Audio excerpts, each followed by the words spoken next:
നമസ്തേ പ്രിയമുള്ള പ്രേക്ഷകരെ, നമ്മുടെ ചർച്ച ചെയ്യുന്ന ജ്യോതിഷ വിഷയം ചാരവശാൽ ബുധൻ സ്വന്തം നിജക്ഷേത്രമായ മീനൻ രാശിയിലേക്ക് പ്രവേശിക്കുകയാണ്. ആ മീനൻ രാശിയിൽ പ്രവേശിക്കുന്ന ബുധൻ 20 ദിവസക്കാലമാണ് തൻ്റെ നിജരാശിയായ മീനത്തിൽ നിൽക്കുന്നത്. പക്ഷെ ബുധനെ നിജരാശിയിലാണെങ്കിലും ബുധൻ്റെ ഓരോ മാറ്റവും വളരെയധികം പ്രാധാന്യമുണ്ട്. കാരണം ബുധ ഫലതസ്തു സർവത, ഏത് സമയത്തും ഫലം ചെയ്യുന്ന ഗ്രഹമാകുന്നു ബുധൻ. അതിനാൽ ബുധൻ്റെ ഈ അരിഷ്ടതകൾ, നീചരാശിയിലേക്കുള്ള സ്ഥിതി എപ്രകാരം ശുഭാശുഭ ഫലത്തെ പ്രദാനം ചെയ്യുന്ന വിഷയമാണ് നാം ഇവിടെ ചർച്ച ചെയ്യുന്നത്. ബുധനെ കൊണ്ടാണ് എല്ലാതരം വിദ്യകളും നാം ചിന്തിക്കുന്നത്. വചനം ജ്ഞാനമിന്ദോസ്തനൂജ, വചനം, വാക്ക്, അറിവ്, ഇതൊക്കെ ബുധൻ്റെ കാരക ധർമ്മങ്ങളാകുന്നു. ബുധനെ കൊണ്ടാണ് വിദ്യയുമായി ബന്ധപ്പെടുന്ന എല്ലാ പ്രവർത്തനങ്ങളും, ടെക്നിക്കലായ സ്റ്റഡീസ്, പ്രിൻറ്റിങ് മുതൽ എല്ലാ മേഖലകളിലും ഒക്കെ ചിന്തിക്കുന്നത്. ഫോറൻസിക്കുമായി ബന്ധപ്പെടുന്ന സ്റ്റഡീസിനൊക്കെ തന്നെ ബുധൻ ജ്യോതിഷത്തിൽ നല്ല സ്ഥാനത്തായിരിക്കണം. ഈവൻ ഒരു ജ്യോതിഷിക്ക് ബുധൻ നല്ല സ്ഥാനത്താണെങ്കിൽ മാത്രമേ നന്നായി ഫലപ്രവചനം നടത്തുവാൻ കഴിയുകയുള്ളൂ. അത്രത്തോളം ബുധൻ ദ ഇൻ്റലക്ച്വൽ പ്ലാനറ്റ് എന്നാണ് വിശേഷിപ്പിക്കപ്പെടുന്നത്.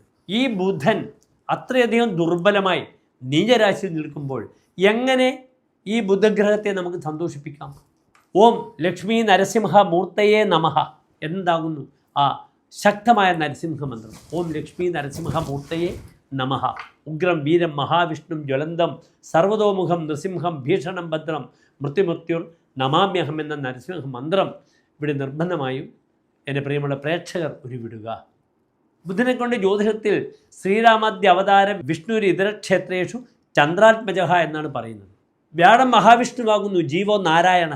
പക്ഷേ ബുധനെ കൊണ്ടാണ് the incarnation of Lord Vishnu, അവതാര ദൈവങ്ങളെ ചിന്തിക്കേണ്ടത്. ശ്രീരാമൻ മുതൽ കൽക്കി വരെയുള്ള 10 അവതാരങ്ങളെയും നാം ചിന്തിക്കേണ്ടത് ബുധനെ കൊണ്ടാണ്.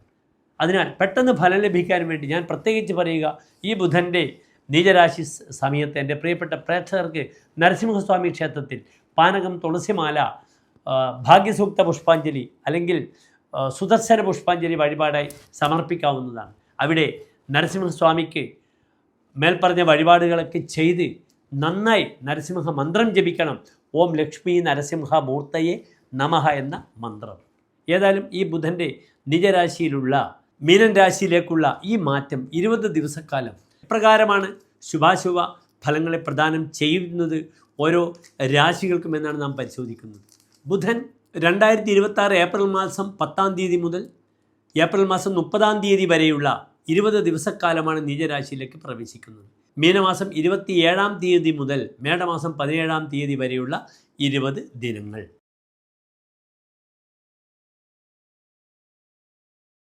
കാർത്തിക നക്ഷത്രത്തിൻ്റെ അവസാനത്തെ 45 നാഴിക, രോഹിണി മകീര നക്ഷത്രത്തിൻ്റെ ആദ്യത്തെ 30 നാഴിക വരുന്ന 2.25 നക്ഷത്ര സമൂഹം. ഇവിടെ ബുധൻ നിൽക്കുന്നത് എവിടെയാണ്? 11-ാം ഭാവത്തിൽ നിൽക്കുന്നു. ബുധൻ നീചസ്ഥനാണ്, 11-ാം ഭാവത്തിലാണ്. എങ്കിലും 11-ാം ഭാവം 20 ദിവസം നീചസ്ഥിതി ഉണ്ടെങ്കിലും ഈ ബുധൻ പ്രായേണ ധനപരമായ വിഷയത്തിലും സന്താന വിഷയത്തിലുമൊക്കെ തന്നെ ചില ലാഭങ്ങളും നേട്ടങ്ങളും നൽകിയെന്ന് വരും. സന്താനപതിയാഗ്രഹം സന്താന സ്ഥാനത്തേക്ക് നോക്കുന്നുണ്ട്. അതിനാൽ ബൗദ്ധികമായ തലത്തിൽ ഹാർഡ് വർക്ക് ചെയ്യുന്നവർക്ക് പല രീതിയിലും നേട്ടങ്ങൾ ഈ ബുധൻ പ്രദാനം ചെയ്യപ്പെടാം. അതിന് പുറമെ സന്താനങ്ങളുടെ അരിഷ്ടത വളരെയധികം ശ്രദ്ധിക്കണം. സന്താനപതിയാഗ്രഹത്തിന് നീചസ്ഥിതിയാണ്. ആ ഗ്രഹം അവിടെ ചൊവ്വയോടും സൂര്യനോടും ശനിയോടും കൂടി നിൽക്കുന്നു. അതിനാൽ ഗർഭിണികൾക്ക് എബോർഷൻ ഉണ്ടാവുക, മാസം തികയാതെ പ്രസവിക്കുക, അപ്രകാരം തന്നെ ജനിച്ച സന്താനങ്ങൾക്ക് വൈകല്യങ്ങൾ ഉണ്ടാവുക, ക്ലേശങ്ങൾ ഉണ്ടാവുക തുടങ്ങിയ പ്രയാസങ്ങളൊക്കെ വരാം. അതിനാൽ ചെറിയ മക്കളാണെങ്കിൽ അവരുടെ പേരിൽ കറുകഹോമം ചെയ്യുക.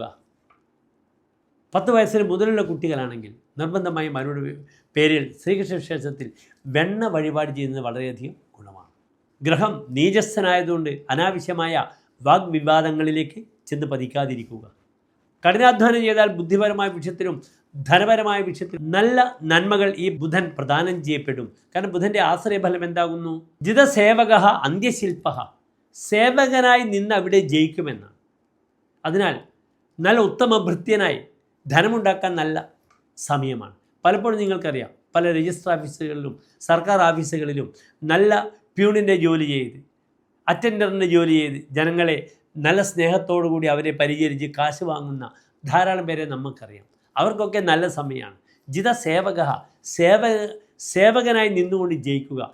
അന്ത്യശില്പ അപ്രകാരം തന്നെ ബുദ്ധിപരമായ വിഷയത്തിൽ ശില്പസംബന്ധികളായ വിഷയങ്ങളിൽ വ്യാപരിക്കുന്നവർക്കൊക്കെ അവാർഡുകൾ, പുരസ്കാരങ്ങൾ, അല്ലെങ്കിൽ പഠനത്തിന് വേണ്ടി ദൂരത്തേക്ക് പോവുക. ക്രാഫ്റ്റ്മാൻഷിപ്പ്, ഉദാഹരണത്തിന്